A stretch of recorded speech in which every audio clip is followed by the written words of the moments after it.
یو ورور دا پوښتنه کړې ده چې د خپلې میرمنې سینه یا تیان رودل او شیدې په خوله کې راتلل شرعاً څه حکم لري؟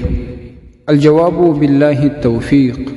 محترمو، د خپلې میرمنې سینه یا تیان په وخت د محبت کې یا په وخت د کوروالي کې خوړل یا رودل شرعاً هیڅ مشکل نه لري.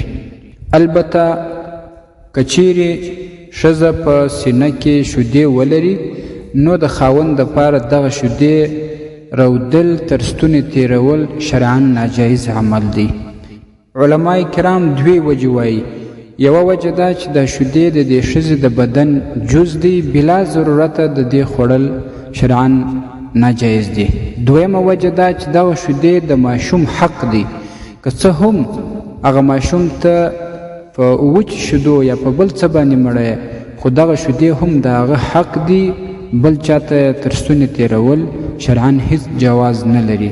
او په دغه شیدو کې د بچي دپاره ډېر منفعت دی او ډېره فایده ده، باید دا شیدې و بچي ته ورکول سي. خو بعضې ورونه دا وایي چې په دې سره نکاح ته تاوان رسېږي که نه، نو که دغه شیدې چیرې تر ستوني تیرې سي ناجایزه خو دي، لیکن بیا هم نکاح ته تاوان نه رسېږي.